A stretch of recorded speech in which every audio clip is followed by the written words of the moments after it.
안녕하세요. 대단히 반갑습니다. 수필 읽어주는 남자 자한형 이종수입니다. 이번 시간은 243번째 시간으로 고귀한 분을 모시면서 라는 수필을 읽어드리도록 하겠습니다. 고귀한 분을 모시면서 지금으로부터 2달 전쯤이었다. 연수원에서 초청 강사로 전임 회장님을 모시게 되었다. 한참 봄 기운이 무르익어 가던 때였고 실록의 프로그램이 하루가 다르게 돼가던 시기였다. 오후 늦은 강의였지만 연수원에서의 강의로는 처음이었기에 무척이나 조심스럽고 긴장되는 분위기였었다. 서울 중심부였던 대개까지 가서 모셔오는 것으로 계획을 잡고 있었는데 뜻밖에도 다른 일정이 있어서 오후 3시쯤에 시청 앞 프레스센터로 오라는 전화를 받았다. 거의 충분한 시간적 여유를 가지고 1시간을 잡고 연수원에 출발을 했었다. 역시 서울 시내 교통사정은 평일이라고 해서 여유롭고 한적한 것이 아니었다. 결국은 거의 오후 3시가 다 되었어야 도착이 되었다. 전화를 드리니 당신께서 직접 정문으로 나오시겠다고 해서 정문에서 대기했다. 오랫동안 농협생활을 하였고 한때는 국회의원까지 역임하셨던 터라 연륜과 권력이 몸에 배어있는 듯했다.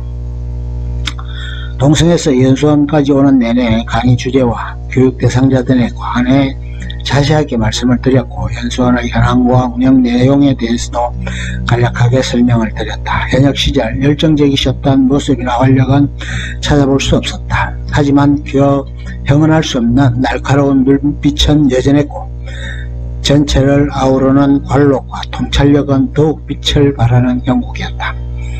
80여 명의 여성 리더들에게 자신의 경험과 지도사업을 주도했던 얘기를 들려주시는 내내 교육장의 분위기는 숙연했고 엄숙했다. 1시간여에 걸쳐 진행된 강의 내내 활기가 넘쳤고 팔순을 넘기신 노고를 이끌고 흔쾌히 강의에 나서주신 고귀한 분에 대해 아낌없는 성원의 박수할채를 보냈다. 강연을 마치고 중간 식당에서 식사를 하시면서 특유의 달변가로서의 기질을 유감없이 발휘하였고 우리와 같은 사자를 토하면서 강의에서 못다운 얘기들을 들려주셨다.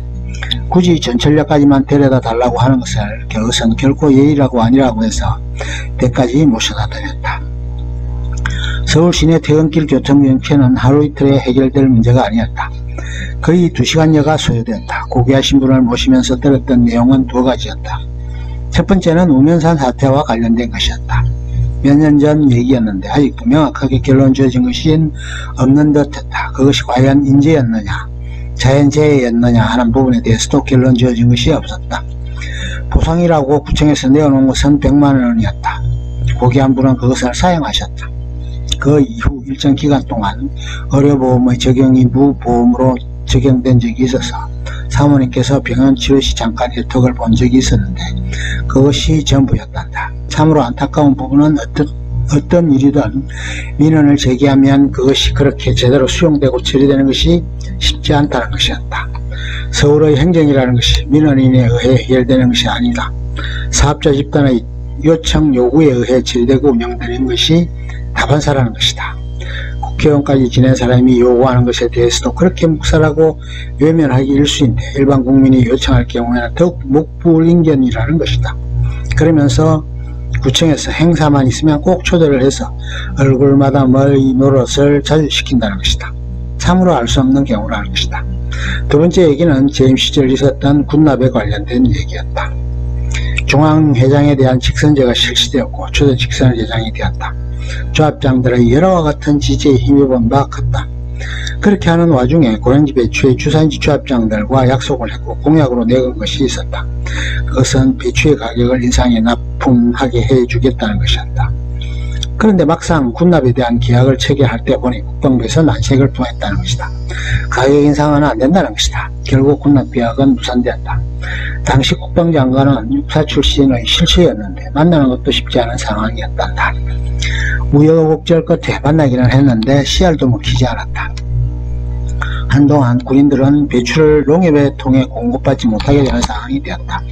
사상 초유의 사태가 발생되었고 여러가지 압력도 있었고 질타도 이어졌다. 하지만 당시로서는 어쩔 수 없는 노릇이었고 대안도 없었다. 고기안부는 유일무이하게 농협직원으로 시작해서 최고의 지위까지 오른 분이었다. 처음에는 청와대에 파견되어 했었고 새마을 지도자 연수원에서 새마을 정신을 교육하고 지도하기도 했었다. 30대에 서울시 조합 전무를 영입했다고 하니 그 당시로서도 상당히 파격적인 일이었고 대단한 일이었다. 내가 그분을 비하한 것은 1993년이었다. 한강변의 어느 숙박업소에서 성진시험 문제를 출제하러 차출당해 있을 때였다. 정말 의외의 일이었다. 회장님께서 직접 시험 출제장에 격려차 오신 것이었다. 20여 명의 출제자를 모아놓고 일장 연설을 하셨고 그리고 일일이 격려를 해주신 후 돌아가셨다. 그때 그분이 한 말씀 중에 자신이 농협에서 거의 모든 일을 겪었던 것 같던데 성진시험 출제위원은 해보지 못했다는 얘기를 했었다. 시험에 보였고 범삭치 못한 위험에 압도당했던 순간이었다. 회장이 되었어도 살수익 개방 반대 100만인 서명을 받아내기도 했었고 농업인의 이익 보호를 위해 진정한 의미에서의 농업인 대변자였었다. 철두철미하게 농업인 본위로 정책이나 업무를 추진하고도 했었고 그렇게 농업인의 실익 또는 편익 정진을 하기 위해 진력을 다했었다. 고귀한 분을 모시기 전이었다. 또 한 분의 고귀한 분을 잠깐 연수원에서 뵐 기회가 있었는데 그분은 그런 얘기를 하시기도 했다. 지금은 많이 변화가 되었는데 예전엔 꼭 그렇게 했었다고 하면서 하는 얘기가 그것이었다. 기획예산처 장관 등 실세 장관들이 농림축산식품부 장관으로 가서 일하도록 했다. 전 대통령의 아버지 시절 이야기였다. 그렇게 하는 이유가 그렇게 해야 농림 분야의 예산을 충분히 확보하고 충분한 농력을 펼칠 수 있게 된다는 것이었다. 언제라도 대통령을 만나면 꼭 그 얘기를 들려주고 싶다고 자신의 소회를 피력하기도 했다. 평생에 고귀한 분을 만날 기회가 자주 있을 수는 없을 것이다. 그러나 그런 기회를 가졌다는 것이었어. 가서 뿌듯함이 긴 여운으로 남겨져 있을 것이고 그분의 뜻이나 기상, 의지를 꼭 가져가고 마음속 깊이 담아두어야 할 것이라는 느낌이 들었다. 예전에 어느 교수님이 얘기한 것을 들은 적이 있었다. 최고의 사람을 만나게 하라는 것이다. 자녀 교육에서도 최고의 가치 있는 것은 그 분야의 최고인 사람을 만나게 해서 그렇게 되고 싶어하는 꿈을 갖게 하라는 것이었다.